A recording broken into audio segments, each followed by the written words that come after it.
Персийският залив изглеждаше като едно спокойно езеро в сравнение с това, което стана в София. Уважаеми зрители, добър вечер. Снощи по това време нямахме и представа за събитията, които се развиха в късните нощни часове.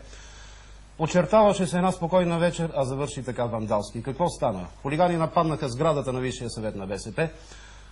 Изхвърлени и изнасени бяха бутове шунка, колбаси, алкохол и други дефицитни стоки. Наш телевизионен екип с риск на живота си засне всичко, което физическите им сили позволяваха.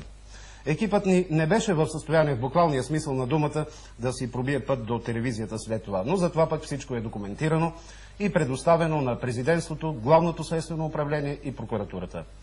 Мнозина ни опрекват в информационно затъмнение, но за какво затъмнение може да става дума, когато екипът ни бе там около 21 часа? Излъчихме репортаж, както и декларация на председателя на републиката в извънредна емисия.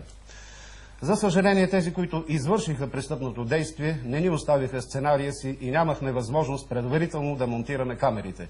Но ето кадри, заснети от тази сутрин.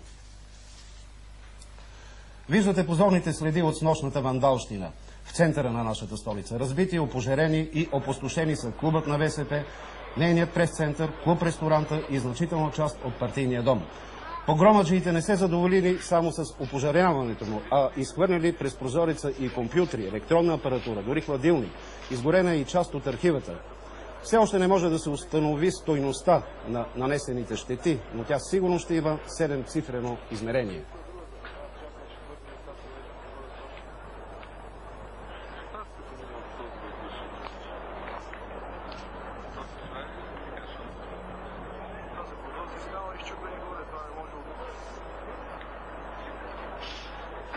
Това, което виждате, е вече външната част на сградата, виждате разбитите прозорци и обстановката край партийния дом. Опожарените стъкла, боклуците изхвърлени навън.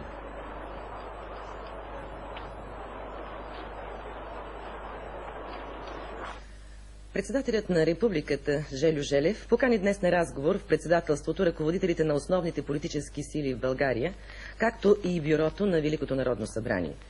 Те подкрепиха декларацията на президента, осъждаща подпалването на партийния дом на Българската социалистическа партия, и представиха оценките си за обстановката у нас.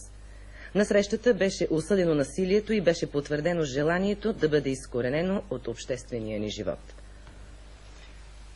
В студиото отново е доайенът на народните представители във Великото народно събрание, господин Йосиф Петров.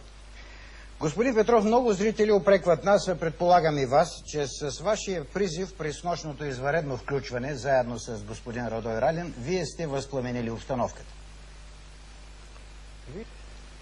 Истината по този случай е следната. Вчера, при вечер, на път за моята дъщеря, аз минах оттам и две-три момичета ме познаха и казват: господин Радой Ралин е тука. Викам: къде е? Е, по-нагоре. Моля ви се, понеже аз не довиждам, те ме заведоха към него. Когато отидох там, Радой Ралин с отец Амбарев и други хора, аз ги не познавам, разговаряха с тия 10 момчета, които беха решили да се самозапалят тази вечер. Всички бехме смутени. Радой Ралин каза: и господин Йосиф Петров, най-старият народен представител, ето го, и той ви моли. Аз се намесих и с едно момче Пламен, чието дрехи беха надизнали от бензин и кореселин.